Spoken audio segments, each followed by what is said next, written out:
افبہذا الحدیث انتم مدہنون، تو لوگوں اس قرآن جیسی شے سے تم سہلنگاری برت رہے ہو، غفلت برت رہے ہو، اس کو سمجھنے کی کوئی مادہ تمہارے اندر نہیں، اس کو پڑھنے کا کوئی شوق تمہارے اندر نہیں رہا، اس کو سمجھنے کے لیے عربی زبان نہیں سیکھ سکتے، انگریزی اتنی پڑھی کہ انگریزوں کو پڑھا دیں، میڈیکل پڑھنے کے لیے 20 برس کی تعلیم چل رہی ہے، 32-33 برس کا آدمی ہو گیا ہے، لڑکا پڑھ رہا ہے ابھی اسپیشلائزیشن کر رہا ہے، کتنا عرصہ، کس لیے؟ کچھ دنیا کما لو گے، کچھ پیسے زیادہ بن جائیں گے۔ ابھی آپ جو ہے MCS اور کتنی ہزار کی فیسیں جو ہے، لاکھوں تک کے اندر فیسیں دے کر لوگ جو ہے وہ پڑھ رہے ہیں، کس لیے؟ 15-20 ہزار کی ملازمت مل جائے گی۔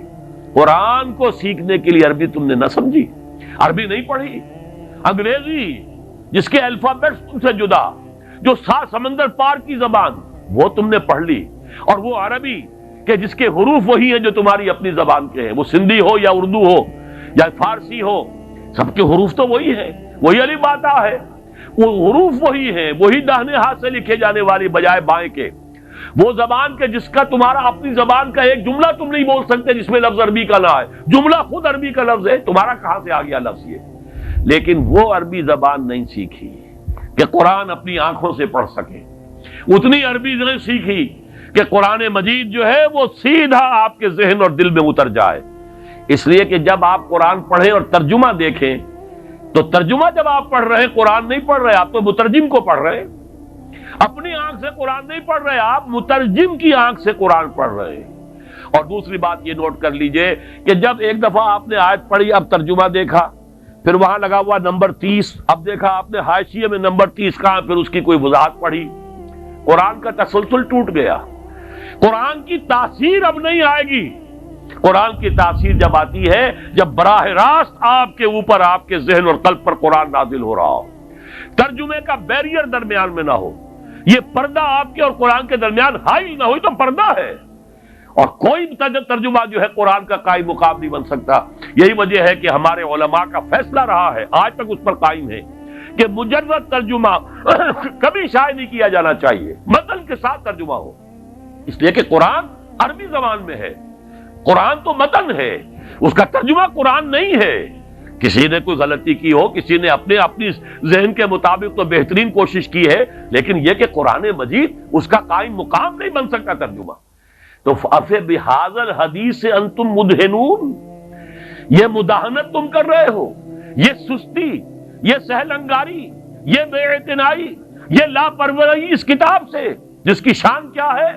فَلَا أُقْسِمُ بِمَوَاقِعِ النُّجُومِ وَإِنَّهُ لَقَسَمٌ لَوْ تَعْلَمُونَ عَظِيمٌ إِنَّهُ لَقُرْآنٌ كَرِيمٌ فِي كِتَابٍ مَّكْنُونٍ لَا يَمَسُّهُ إِلَّا الْمُطَهَّرُونَ تَنزِيلٌ مِّن رَّبِّ الْعَالَمِينَ أَفَبِهَذَا الْحَدِيثِ أَنتُم مُّدْهِنُونَ وَتَجْعَلُونَ رِزْقَكُمْ أَنَّكُمْ تُكَذِّبُونَ۔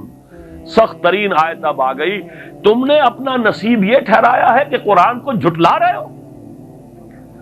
آپ کہیں گے یہ تو ہماری بات نہیں ہے، ہم نے تو جھٹلایا نہیں، قرآن کو تو ہم مانتے ہیں، اللہ کا کلام ہے، چومتے بھی ہیں اسے، اس کو بڑے اچھے جزدان میں رکھتے ہیں، اوپر رکھتے ہیں، گر جائے تو پھر یہ کہ اس کا صدقہ دیتے ہیں وغیرہ وغیرہ، ہم نے جھٹلایا تو نہیں۔ لیکن اصل میں ایک جھٹلانا ہے زبان سے، تکذیب قولی، ایک جھٹلانا ہے تکذیب فعلی یا تکذیب حالی۔ اگر آپ اسے پڑھتے نہیں، سمجھتے نہیں، اس پر عمل نہیں کرتے، اسے اپنا امام نہیں بنایا تو جھٹلا رہے ہیں آپ اس کو۔ اور یہ بھی کہیں آپ یہ کہہ دیں یہ اپنی طرف سے اتنی سخت بات کہہ رہا ہے، قرآن مجید سے دلیل دیتا ہوں، سورہ جمعہ کی آیت تو یاد ہوگی، مثل الذین حملوا التوراۃ ثم لم يحملوها کمثل الحمار يحمل اسفارا۔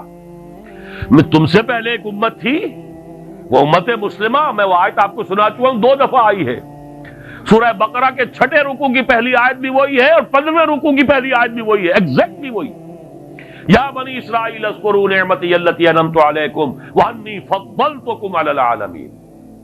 لیکن وہی امت ہے جس کے بارے میں فضربت علیہم الذلۃ والمسکنۃ وباؤوا بغضب من اللہ، ان کی بے عملی کی وجہ سے، اور ان کے بارے میں یہ آیت آئی مثل الذین حملوا التوراۃ، جو حامل تورات بنائے گئے تھے، ثم لم یحملوها، پھر انہوں نے اس کا حق ادا نہیں کیا، ذمہ داری ادا نہیں کی۔ کمثل الحمار یحمل اسفارا، ان کی مثال اس گدھے کی سی ہے جس پر کتابوں کا بوجھ لاد دیا گیا ہو۔ گدھے کے اوپر پیٹھ باندھ کے ایک گٹھڑی باندھ کر رکھ دیجیے سائنس کی کتابوں کی، آئنسٹائن کی تصنیف کی یا مکالمات فلاطون، اس سے گدھے کو کوئی فائدہ ہوگا؟ گدھا تو گدھا ہی رہے گا۔ کتابیں آپ نے لاد دی ہیں اس پر، فلسفے کی اور سائنس کی اور منطق کی اور ہدایت کی۔ تو یہ مثال ہے، اب دو نوٹ کیجئے، یہ مثال ہے کس کی؟ ذالک مثل القوم الذین کذبوا بآیات اللہ، یہ مثال ہے اس قوم کی جس نے اللہ کی آیات کو جھٹلایا۔ کیا یہودیوں نے تورات کو کبھی جھٹلایا؟ نہیں، مانتے رہے یہ خدا کی کتاب ہے، آج بھی مانتے ہیں، آج بھی پڑھتے ہیں اس کی تلاوت کر کر کے۔ کبھی آپ نے ٹیلی ویژن پر دیکھا ہوگا جو ویلنگ وال ہے بیت المقدس میں، جو ان کا پرانا جو ہیکل تھا اس کی ایک دیوار سالم کھڑی ہے، باقی تو پورا ہیکل جو زمین بوس ہے، گرا ہوا ہے۔ وہاں تو اب قبۃ الصخرہ بھی بنا ہوا ہے اور مسجد جو ہے مسجد اقصیٰ بھی بنی ہوئی ہے، وہ اس کو گرانے کے درپے ہے تاکہ اپنا ہیکل دوبارہ بنائے۔ 2 مرتبہ گر چکا ہے تاریخ میں، اور اب 1929 برس سے گرا ہوا ہے۔ سن 70 عیسوی میں ٹائٹس رومی نے اسے گرایا تھا اور آج تک وہ گرا پڑا، صرف ایک دیوار ہے اس کی سالم۔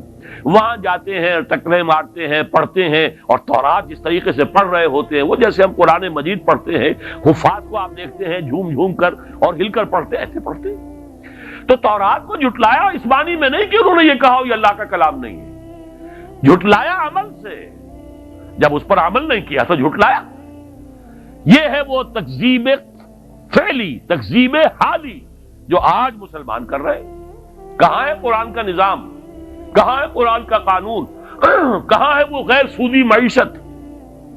کہاں ہے وہ پردہ، وہ حجاب، وہ حیا، وہ ستر؟ کہاں ہے؟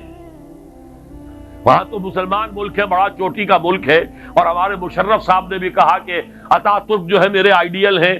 وہاں تو برقع تو خیر دور کی بات نہیں، وہ تو زبردستی اتا ترک نے اتروایا تھا، ترک قوم کا، ترک خواتین کا۔ آج تو سر کے اوپر سکارف نہیں رکھ سکتی وہ۔ ایک خاتون آ گئی تھی پارلیمنٹ کی ممبر بن کر جس نے سر پہ رومال باندھا ہوا، بس اتنا، اس کے بنا پر اس کی پارلیمنٹ کی ممبرشپ بھی ختم، اس کی نیشنلٹی بھی ختم۔ یہ حال تو کہاں ہے وہ نظام؟ قرآن تو کہیں نہیں۔ یہ تکذیب ہے قرآن کی جو ہم کر رہے ہیں۔